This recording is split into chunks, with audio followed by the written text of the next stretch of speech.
बैंकों से लोन लेकर खुद को दिवालिया घोषित कराने के लिए एक मॉडल क्रिएट किया गया, नेशनल कंपनी लॉ ट्रिब्यूनल। उसमें जैसे आपने 10 करोड़ रुपया लोन लिया, आपने कहा अब हमसे नहीं चलेगा, तो उस देखा गया 10 करोड़ में से देखा गया क्या संपत्ति, आखिर में कुल मिला के आपने मान लीजिए उसमें से 8 करोड़ रुपए खा लिए, 2 करोड़ बचे। 2 करोड़ में से किसी तरह सेटलमेंट करके उस पर ठप्पा लगा दिया, उसको कागजी दे दिया, आपको दस्तावेज दे दिए गए, ये लीजिए सरकार का सर्टिफिकेट, अब आप पाक साफ हो गए। तो 8 करोड़ आप खा गए 10 करोड़ में से।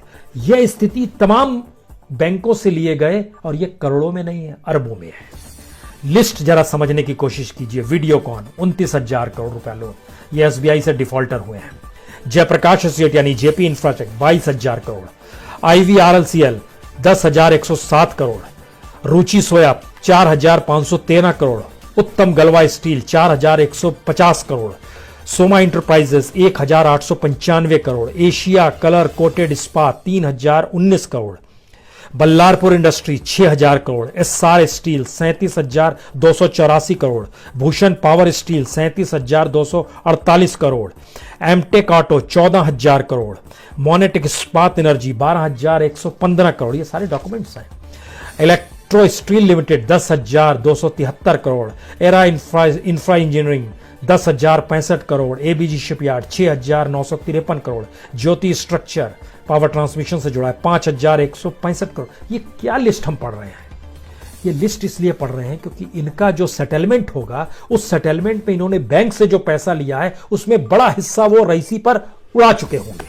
कोई देखने वाला नहीं है, क्योंकि 2 केसेस हमारे सामने आए। एक केस तो बहुत साफ था, जिसका जिक्र हमने बहुत हल्के तरीके से पिछली बार किया था। यह आलोक इंडस्ट्री का जिक्र था, बड़ा महत्वपूर्ण है। आलोक इंडस्ट्रीज ने 22,075 करोड़ का इस पे डिफॉल्टर के तौर पर है, और रिलायंस ने इसका 37% इक्विटी 5,000 करोड़ में खरीद ली है। महत्वपूर्ण ये नहीं है, महत्वपूर्ण है कि एसबीआई ने मांगा पैसा आलोक इंडस्ट्री से और कहा हमें 22,000 करोड़ रुपया वापस कीजिए। वो झटके में आ गया, हमने तो लोन लिया, अभी कैसे वापस कर दें।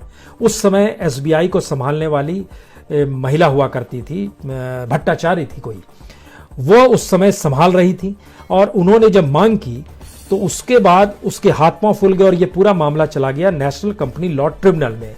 अब वहां पर रिलायंस ने वहां अपने आप को रखा, और कुल मिला के 22,000 करोड़ रुपए जिसके ऊपर लोन है, उस पूरी कंपनी की जो बोली सामने आई वो 13,000 करोड़ में सामने आई। महत्वपूर्ण यह भी नहीं है, महत्वपूर्ण यह है कि उस समय जो चेयरमैन एसबीआई की थी वो आज की तारीख में स्पेशल डायरेक्टर के तौर पर रिलायंस के साथ है।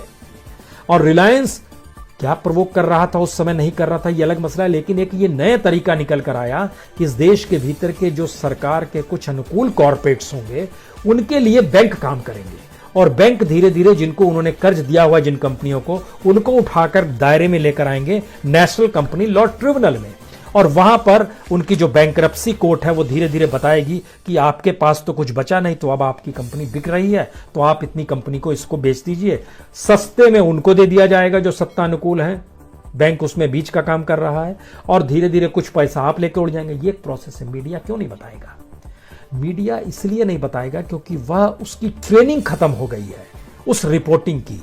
एक दूसरा मामला लैंको का आया है। लैंको इंफ्राटेक लिमिटेड जो है, इसने 44,364 करोड़, सोचिए कितनी बड़ी रकम है, और जो सेटलमेंट की स्थिति अंदरूनी तौर पर आ रही है, आपको जानकर हैरत होगी, जो बिड लगाई जा रही है वो 123 करोड़, 126 करोड़, 129 करोड़। डिफरेंस देखिए क्या है। इतना पैसा कहां चला जाएगा उसके बाद?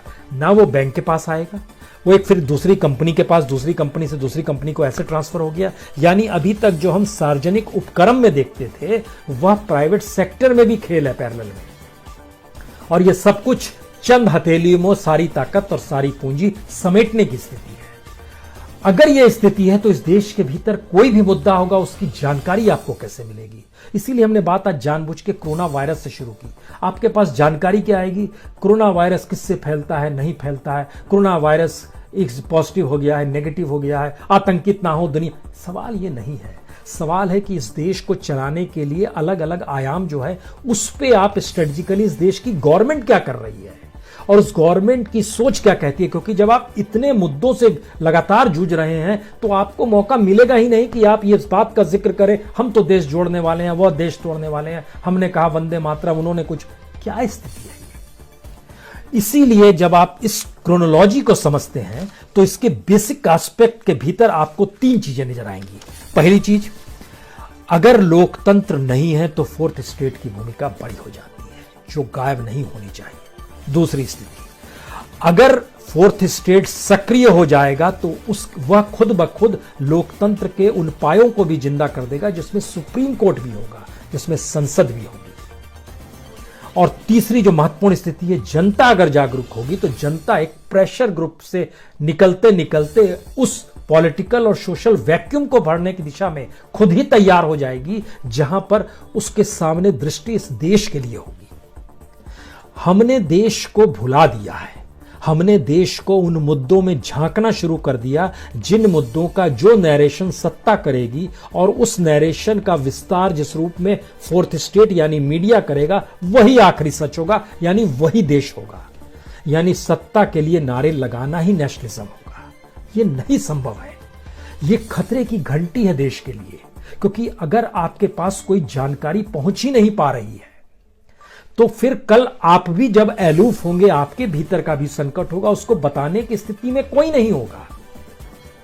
तो मीडिया कैसे जागृत होगी, नहीं होगी, किस रूप में जागेगी, किस रूप में करेगी? क्योंकि संकट ये नहीं है कि पूंजी कॉरपोरेट के कब्जे में धीरे धीरे मीडिया चला गया और पूंजी कॉरपोरेट पर धीरे धीरे सरकार का कब्जा हो गया। संकट हमारे सामने उससे बड़ा है कि हर की चीज के पीछे जो मानसिकता होती है, जो आइडियोलॉजी और थिंकिंग चल रही है, उसकी अगर बेसिक्स को भी हम नहीं पकड़ पा रहे हैं और एक लार्ज विजन के साथ विस्तार नहीं दे पा रहे हैं, तो फिर सूचनाओं का अकाल है, क्रिटिकल होने की परिस्थितियां गायब है। एक क्राइसिस के दौर में हम आ गए हैं और इस क्राइसिस से बचने के लिए मिस्टर एंड मिसेस मीडिया जागेगा कैसे, ये एक सवाल है। इसको जगाएंगे आप कैसे, ये दूसरा सवाल है। और क्या वाकई सरकार नहीं चाहती है कि ये लोग जागे, क्योंकि सरकार एक ऐसे क्राइसिस में है जहां पर उसके पास पैसा तक नहीं है। स्थिति ये आ गई है कि जो सिंह कमेटी की रिपोर्ट आई है वो कह रही है कि अब रिटायरमेंट एज 58 साल कीजिए। उसके पीछे वजह ये नहीं है कि 60 साल से 58 साल करेंगे तो कितनों की सवाल ये है, सरकार समझ रही है कि ऑप्शन नहीं बच रहा। पंजाब में तो लागू कर दिया गया 58 साल रिटायरमेंट एज। तो इन 2 सालों में काम करने वाले जो भी लोग होंगे, जाहिर है वो अपने कैरियर के सबसे पिक पर होंगे, उनके पेमेंट मैक्सिमम होंगे। तो ऐसी स्थिति हम जब रोजगार पैदा नहीं कर पा रहे हैं तो आर्टिफिशियल तरीके से ही रोजगार पैदा करें, कुछ लोगों को निकालें, कुछ नए लोगों को रखें। वहां पर अगर 2 लाख मिलता था जो रिटायर हो रहा है, तो यहां कम से कम 50-50 हजार के 4 लोग को तो रख लेंगे, तो कुछ इधर बढ़ जाएगा। ये स्थिति आ गई। दूसरी पैरेलल में स्थिति आ गई इस देश के भीतर में, अनऑर्गेनाइज सेक्टर में भी जो लोग काम कर रहे थे उनको भी किसी तरीके से ईसीआईस के साथ जोड़ा जाए, यानी डाटा कलेक्शन में उनको जोड़ दिया जाए और ये बताया जाए कि हमने इतना रोजगार दे दिया है। क्योंकि जब पूरा डाटा के साथ खिलवाड़ है तो आप समझने की कोशिश कीजिए, जीडीपी 4.7% कैसे हो गई, यानी 0.2% बढ़ गई। जबकि इसी दौर में ध्यान दीजिएगा तो हर चीज नीचे है। ऑटो सेक्टर इस दौर में और 12% नीचे चला गया। हमारी महंगाई और ऊपर चली गई। हम जिन परिस्थितियों में जी रहे हैं, कोई भी सेक्टर उठा लीजिए, आपको कोई सेक्टर नजर नहीं आएगा जो कि डेवलप हो रहा हो, चाहे वो मैन्युफैक्चरिंग का सेक्टर क्यों ना हो। अगर ये स्थिति है तो इसका मतलब है इसकी जानकारी देगा कौन, और यही जानकारी दरअसल आप तक नहीं पहुंच पाती है। और आपके पास जो जानकारी पहुंच पाती है वह सिर्फ इतनी ही भर सूचना है, ये हो गया वो हो गया, और इन दोनों को लेकर प्रधानमंत्री ने यह कह दिया या किसी मंत्री ने यह कह दिया या सरकार ये सोच रही है। अब आपके पास क्या जवाब है?